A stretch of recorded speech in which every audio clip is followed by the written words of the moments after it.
everyone! If you're watching this video, then you're probably a dog parent planning a trip to Hawaii and wondering how you can bring your furry friend with you. As you may know, Hawaii is rabies free, so it's not quite as easy to bring your dog to Hawaii. So in this video, we'll talk about the process of what you actually need to do to bring your furry friend with you, what our experience was like, all the costs associated, and ultimately if we think it's worth it.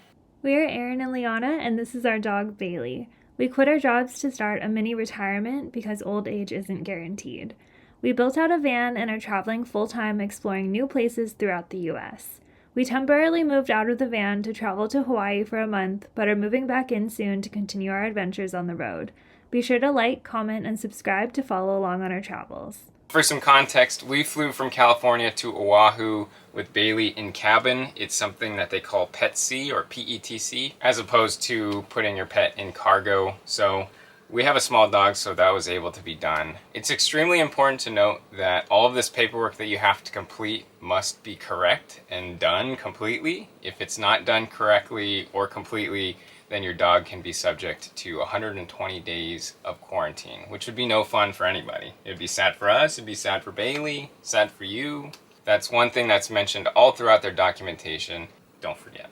Step number 1 is to visit the State of Hawaii's Animal Quarantine Information page. So that site has all of the information that you need, and most importantly, it has the checklist that contains each individual item that you need to complete before you can bring your pet to Hawaii.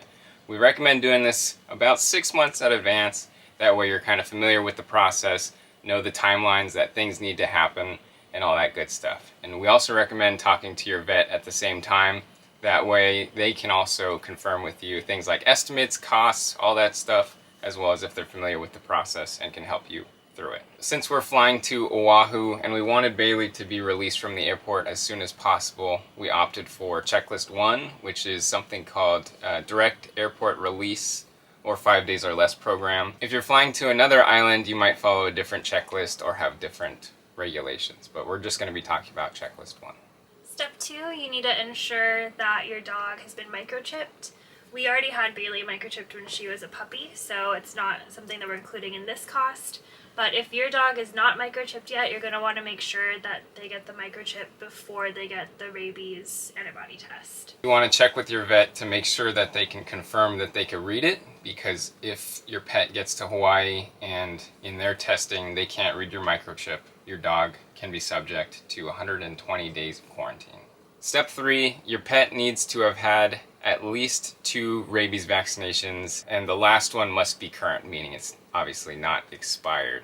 So it doesn't matter if it's the 1-year interval or the 3-year interval. If it's had 2 rabies vaccines and the last one is current, then you should be all set. All of the certificates that you receive when your pet gets a rabies vaccination needs to be wet signed, and you need to have a physical copy of the wet signed one. This information needs to eventually get provided to the animal quarantine station in Hawaii. So on the rabies topic, step 4 is to get the rabies titer test done. This is also known as the FAVN test, but essentially this is a blood test that your pet has to get in order to check not just that they have had the rabies vaccine, but that their antibodies in their system are high enough to fight it off.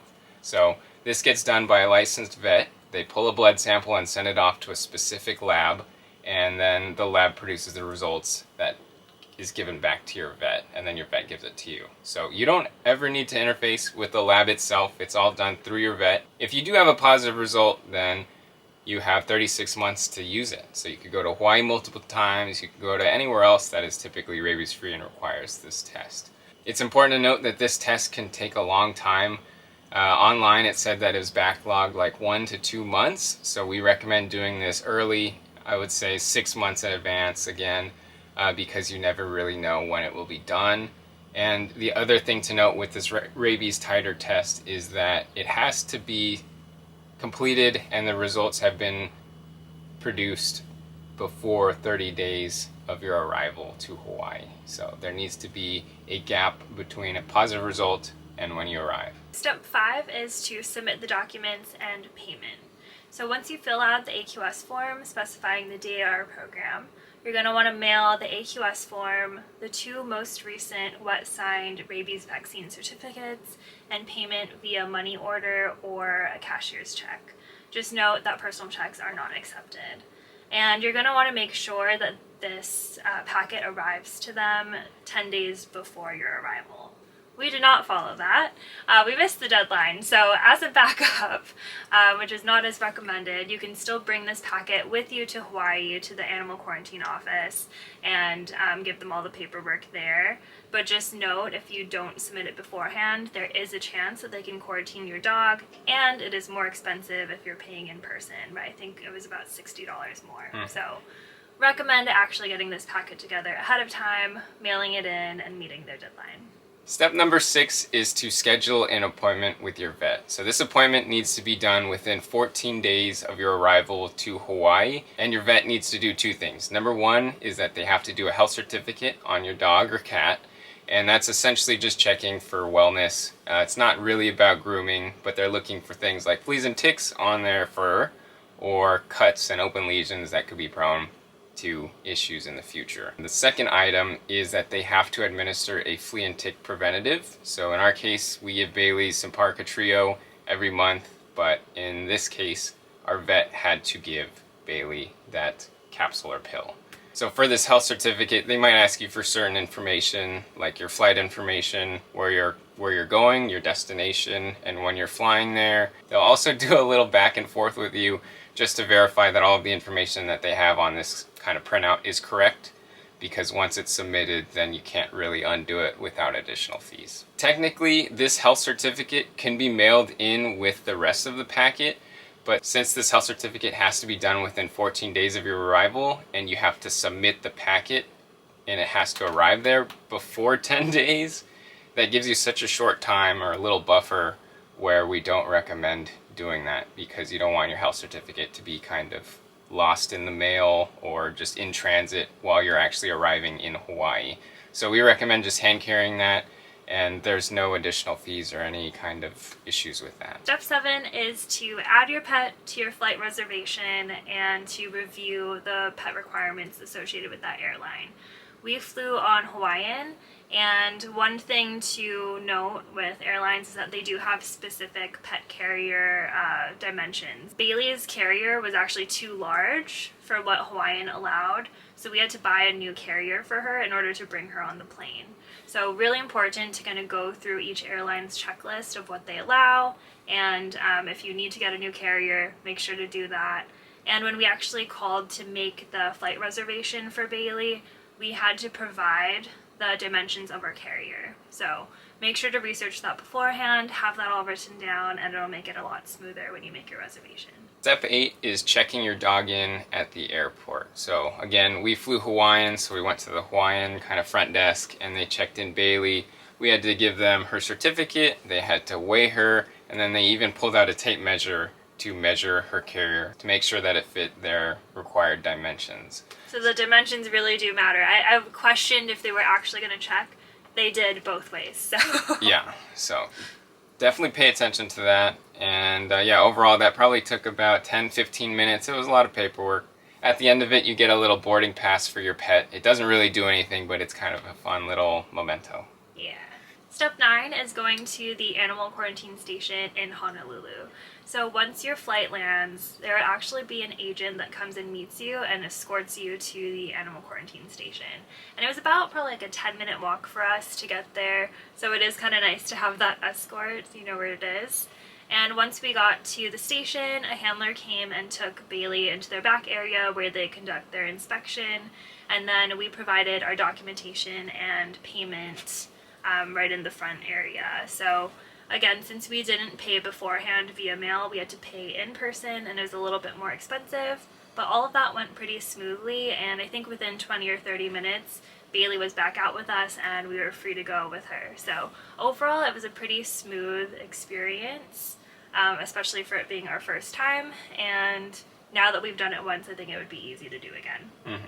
And a little bonus step if you're traveling for a few weeks. So you might have to get a health certificate to return back to the mainland or continental US. there's kind of two different things that would make you have to get a new certificate. Number one is if your round trip flight, for example, your return flight has a different confirmation number than your departure flight. The other thing is if you are over 30 days from your pre-vet health certificate, you'll need to get a new one to return back to the mainland. It's very easy to find a vet on Hawaii. There's a lot of them that are great.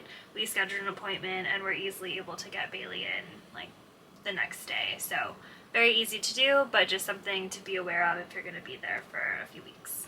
So those are all the important stuffs to know about, and now you're probably wondering, how much does it all cost? So I know that there can be different variations depending on what you're planning for your trip, but we'll share how much we paid to bring Bailey with us for a month.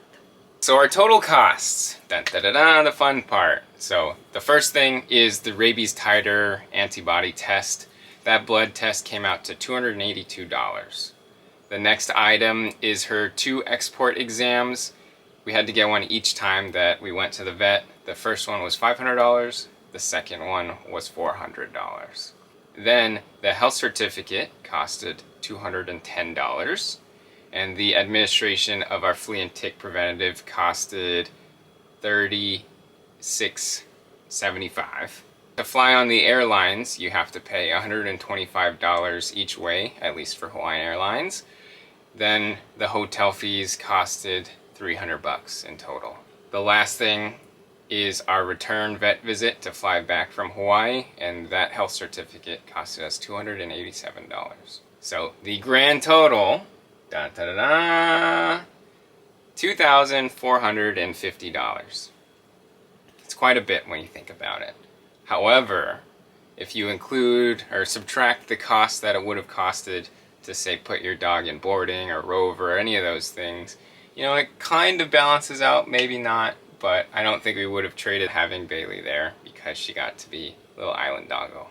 Yeah, even though it was expensive, since we were in Hawaii for a full month, it was worth it to us to bring Bailey with us and to get to experience Hawaii with her. So I think depending on, you know, how long you're going to Hawaii, it may or may not be worth it. I don't think necessarily it would be worth it if you're going only for a week, but a month, I think it starts to be in that area where it might be worth it to actually bring your furry friend along with you, and they'll thank you for it. Thanks for watching. I hope this video was helpful, and if you are bringing your furry friend along with you to Hawaii, let us know in the comments. And if you want to follow along on our journey, then be sure to subscribe, and we'll see you on our travels. Say bye, Bailey. Say bye-bye. Bye-bye. We'll see you on the next one. See you on the next one.